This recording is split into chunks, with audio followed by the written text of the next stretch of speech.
બરોડાથી મુંબઈને જોડતો express highway તથા bullet train માટે સરકાર દ્વારા જમીન સંપાદન કરવાની હિલચાલનું ગુજરાત તેમજ મહારાષ્ટ્રમાંથી ભારે વિરોધ ઉઠવા પામ્યો છે। વિશ્વ આદિવાસી દિન નિમિત્તે ગુજરાત અને મહારાષ્ટ્રની સરહદે આવેલા તલાસરી ગામ ખાતે આદિવાસીઓના ખેડૂત સંગઠન દ્વારા એક સંમેલન યોજવામાં આવ્યું હતું। સભાના પ્રારંભે નીકળેલી વિશાળ રેલીમાં મોટી સંખ્યામાં આદિવાસીઓ અને ખેડૂતોએ જોડાઈને સરકાર દ્વારા વિકાસ નામે જમીન છીનવી લેવાની હિલચાલનો સખત વિરોધ કર્યો હતો। ની અંદર ખાલી 32 ઇંચ વરસાદ પડે છે, અત્યારે 76 ઇંચ પડી ગયો અને સરેરાશ ભૂતકાળના વર્ષોમાં જોઈએ તો 100 ઇંચથી પણ વરસાદ વધે છે। એટલે આ જે એક્સપ્રેસ હાઈવે જાય છે કોઈ જગ્યાએ 15 ફૂટ, કોઈ જગ્યાએ 12 ફૂટ, કોઈ જગ્યાએ 8 ફૂટ, કોઈ જગ્યાએ 20 ફૂટ ઊંચાઈએ જાય છે। એટલે આ પરિસ્થિતિમાં અમારો જે વિસ્તાર છે એ પૂર્વ અને પશ્ચિમ વિભાગમાં વહેંચાઈને ડુબાણ વિસ્તારમાં આવી જવાનો છે અને એના લીધે સોશિયલ ઇમ્પેક્ટ એટલે કે અમારી જે દૂધ મંડળીઓ છે, અમારી જે સુગર ફેક્ટરીઓ છે, અમારી જે સેવા સહકારી મંડળીઓ છે, ટૂંકમાં અમારા જે બાળકો ભણે છે એને બહુ મોટું નુકસાન થવાનું છે, કારણ કે રસ્તાઓ બ્લોક થઈ જવાના છે। અત્યારે જ હાલની પરિસ્થિતિમાં કંઈ કેટલા ગામડાઓના સંપર્ક તૂટી જાય છે।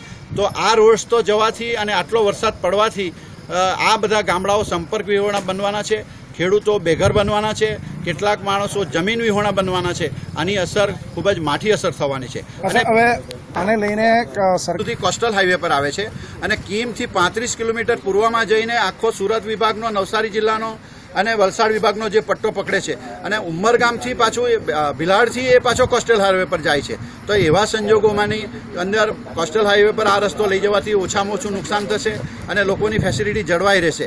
આ જે રસ્તો એક્સપ્રેસ હાઈવે જવાનો છે બોમ્બેથી બરોડા સુધી, એનો સ્થાનિક પ્રજા એનો ઉપયોગ નથી કરી શકવાની, કારણ કે એક્સપ્રેસ હાઈવેના નિયમ પ્રમાણે 2 વ્હીલર એલાવ નથી, 3 વ્હીલર એલાવ નથી, રિક્ષા એલાવ નથી, ટ્રેક્ટર એલાવ નથી અને ખેડૂતોની જમીન પૂર્વ અને પશ્ચિમ વિભાગમાં વહેંચાઈ જવાથી 15 કિલોમીટરના અંતરે ફ્લાયઓવર કે એવું આપે, તેમાંથી ખેડૂતો આ જે પશુ દુધાળા ઢોરની જે આવક છે, દૂધ મંડળીઓ જે ચલાવે છે, બીજી કંઈ જે આવક છે એ આવકો એમની બંધ થઈ જશે અને ખૂબ જ મોટું સામાજિક નુકસાન થશે। વિનાશ આપને દેખાઈ રહ્યો છે એવું છે કે અત્યારે જે વિકાસની વાતો થાય છે એના પાયામાં દેશની અંદર 18 કોરિડોર બનાવવામાં આવી રહ્યા છે।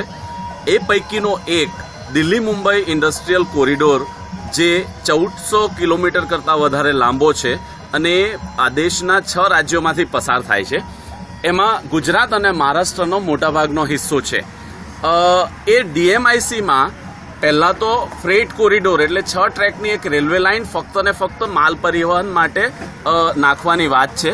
એને માલ પૂરો પડી રહે એને માટે ડીએમઆઈસી દિલ્હી મુંબઈ ઇન્ડસ્ટ્રીયલ કોરિડોર એટલે ડીએફસીની બંને બાજુ 150 કિલોમીટરની અંદર ઉદ્યોગો સ્થાપવા માટે ખેડૂતોની જમીન છીનવવા માટે આ સરકાર પ્રયત્ન કરી રહેલી છે।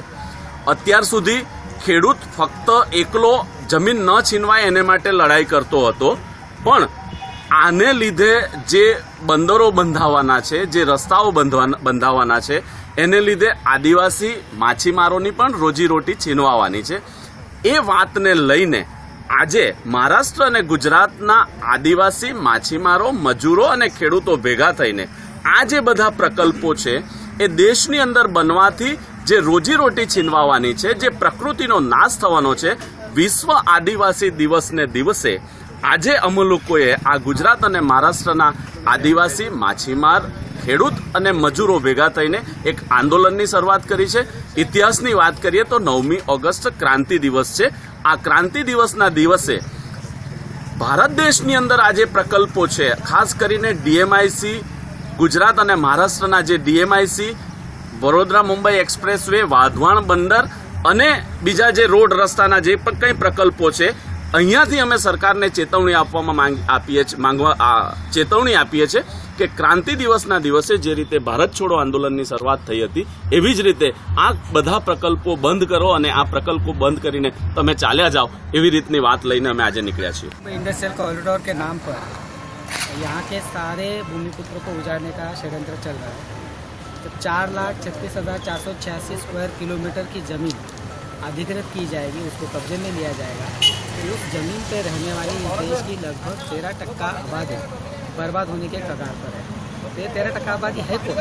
तो ये 13% आबादी मूलतः आदिवासी, किसान, मछुआरे, ये सारे भूमिपुत्र ये भूमिपुत्र अपने संस्कृति से, अपने भाषा से, अपने समाज से, अपने लाइवलीहुड के राइट से, आजीविका के अधिकार से वंचित हो रहे हैं। तो हम इसके खिलाफ में एक भूमिका लेकर सब संगठन साथ में आ रहे हैं।